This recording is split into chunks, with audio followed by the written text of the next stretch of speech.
Thank you. Thank you. Thank you very much indeed. It's very kind of you. And welcome to the show. One of the questions I'm asked when I work on television, is it a stressful event? Do you feel stress before a show? Yes, it's kind of nerves. But in what I would call the table of stress, the most stressful thing actually we go through is death of a spouse. That's the most stressful thing, followed by divorce, followed by moving house, followed by Christmas Day, followed by driving. So I suppose the most stressful thing you could do is take your dead ex-spouse to have a look at the house that you're going to move into on Christmas Day. Personally, I find myself in this modern age, I find driving extraordinarily stressful. It should be easy. It should be, get into a car on your own time, drive at your own leisure, park at your own leisure, do what you ever have to do and come back in your own leisure. But it's not like that. It's just stressful. You're thinking, I'm going to be late. Oh, God, I'm going to be late. Oh, Jesus, I'm going to get there. There's going to be a traffic jam. Oh, God, what am I going to do? There's going to be a traffic jam. What I'll do? Oh, yes, what I'll do? Yes, I'll go the shortcut. That's what I'll do. I'll go on the shortcut. I won't take the long way. I'll go the shortcut. And then you think, no, all the other people know this is a shortcut, so they'll take the shortcut. No, I'll go on the long way. All those bastards who wouldn't go on the shortcut, they'll go the long way, so the long way is going to be a traffic jam. Shit! Then you think, what lane will I go in? You ever get to that point? What lane will I get in? Shall I go on the inside lane? Middle lane, the outside lane? I'll go on the inside lane. I'll go on the inside. That's all right. I'll drive on the inside lane. That's nice, smooth, quiet, gentle. Some bastard will park a lorry there. And then I'll have to come into the middle lane, and those people in the middle lane won't let me in, the bastards. Then you think, I'll go on the outside lane. Then what about the bastards who are turning right? You're stuck behind those bastards. You go in the middle lane. And you spend all your time waiting for people to come out from behind lorries and turning right. This is before you even get in the car. Sitting there thinking, where will I park it? Have I got the money? Have I got the right money? They keep on changing those parking meters. Have I got 20p, 50p? Is it a 10p? Is it a new 10p? Will the old 5p pit? Just... And the whole kind of thing, parking. I mean, I spend my life parking. Spreading out in an ever-encroached circle, getting larger. Looking for somebody who's walking up the road with the car keys in the hand. That's him, I follow him. I get done for curb crawling, for Christ's sake. And you see you fellas are the same. They get into the car, and they sit there, and you kind of like a spaniel, you know.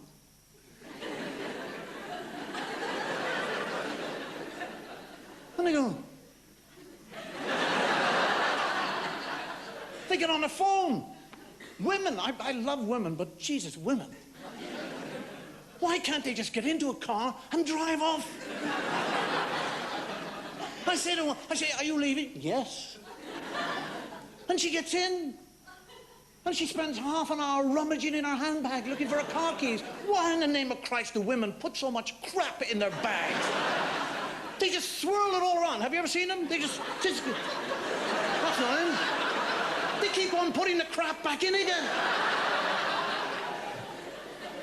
They check the mirror, they check their hair, they check the makeup, they put the belt on, they ruffle their hair, they take the belt off. I'm waiting to get in, and there's an arsehole behind me. Beep, beep. Flash me, so I drive off, they drive off, and the bastard takes my parking brake. And I tell you another phenomenon now in this day and age. That group of men who hover around traffic lights in bomber jackets, waiting to clean your windscreen. I don't want my windscreen cleaned. I feel totally intimidated now. I drive up, I see them, I go through the red lights to get away from them. They're cleaning cars all day. Where are they getting the water from? They don't, do they?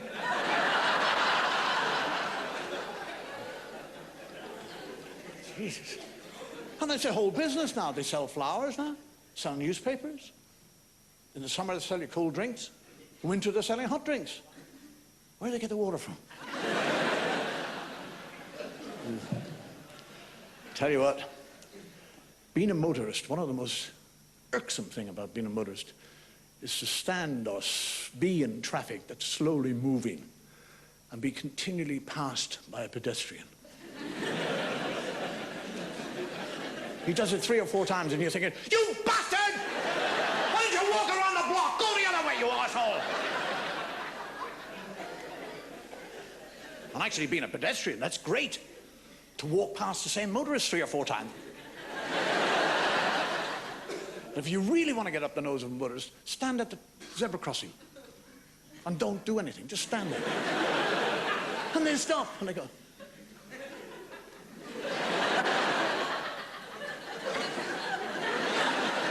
What are you doing standing there? I don't want to cross. Well, don't stand at the bloody zebra crossing! Go over there, you arsehole!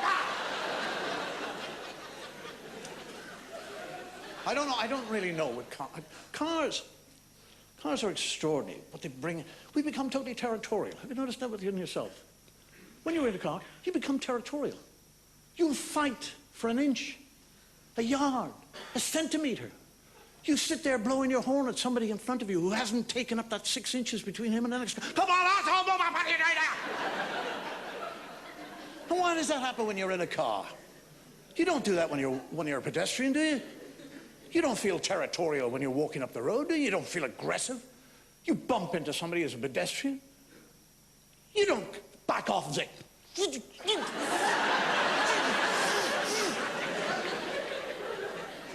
you apologize. You say, oh, I'm sorry, I beg your pardon, sorry, I beg your pardon. No, it was my fault. No, after you. No. Somebody passes you when you're walking up the road. You don't race after them, do you?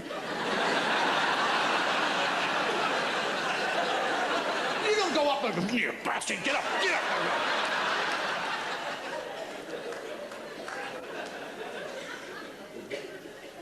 And when you're a pedestrian, you're much nicer. You wear a different suit as a pedestrian. I'm walking down the road the other day, and there's a car coming up towards me, driven by a woman, and the blinkers are going. They're just going, blink, blink, blink. She drives up the road. Now, if I was driving behind her, I would be thinking, you silly old cow, put your bloody blinkers off. But as a pedestrian, I feel helpful. I go, blinkers. And this woman looks at me and goes, this nice lady with a veil and a crucifix, gee.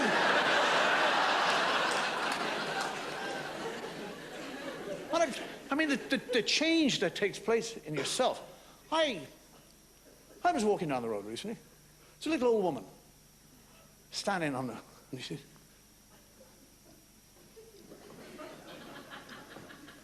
and she's just, you know, so I said, can I help you cross? And she said, oh, yes, please. So I actually go out, and I stop the traffic. Stop, please. Stop, please. And I get this little old lady, and I help her across the road. And I say, are you all right now? And she said, yes, I'm fine, thank you very much indeed. It's very good of you. And that's it. I go around the corner, get into my car, drive around the corner. There's a silly old bitch in the middle of the road now. And I don't want to help her now. I want to run her over. I'm saying, get off the road, you stupid cow!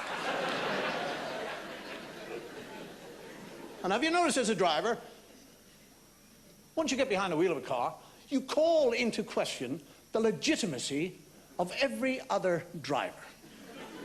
You don't sit there and think, look at that silly man there. What the hell does he think? What is that bloke up to? You think, bastard. Look at that bastard. Look at him. Stupid bastard. And you relate to them how they look. The fat bastard, ugly bastard, bald. Look at that bald bastard. You don't have one iota of racialism in there. You're going, you black, get out, you yellow, stupid, get out of the road. Xenophobia creeps in. When you see foreign plates, you don't think, oh, there's a visitor to the country.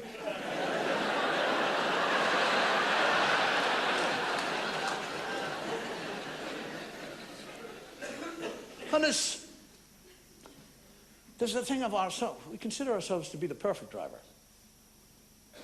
We're all perfect drivers. We are the one person in the world who never makes a mistake. We drive perfect. You sit there and you analyze other people.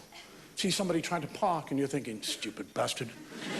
He'll never get it in there, for God's sake. Any cretin could see. Shit, he did. How did he do that? A lucky bastard. The generosity of drivers. It can get you, actually being a generous driver in many ways can get you into trouble. I'm driving, I live in Kensington. I'm driving down Kensington High Street recently. There's a man who wants to come out from a left-hand corner, turning. And nobody's giving him any way at all. So I think, poor bastard. I let him in. And I let him in. And he, I suppose, feels because somebody's shown a generous act to him, he goes down the road and he decides to let somebody in. And they drive down the road and they let somebody in.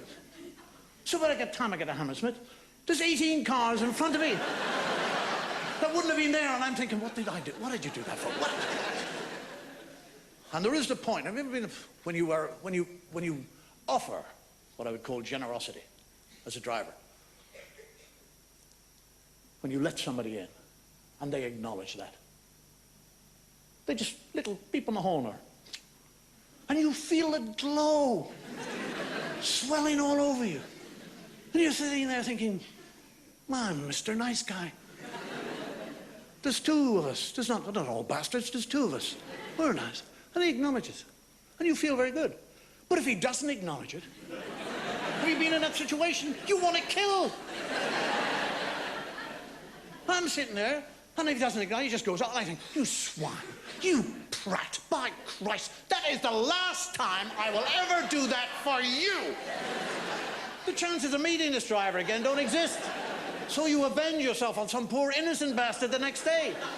You're driving on the road and there's a fellow sitting. No way. I let somebody in yesterday and he didn't even acknowledge it, so up yours. And there's a point where people take advantage also of your generosity. You let somebody into the traffic and other people take advantage of that while you're kind of nodding. Come on. And they go, somebody else goes, and you go, wait a second, wait, one. I didn't say two, one. And while you're waiting, three, zip, zip, and then some bastard from the right. And I'm sitting there thinking, what am I? What am I? That fat fart, father Christmas, for Christ's sake?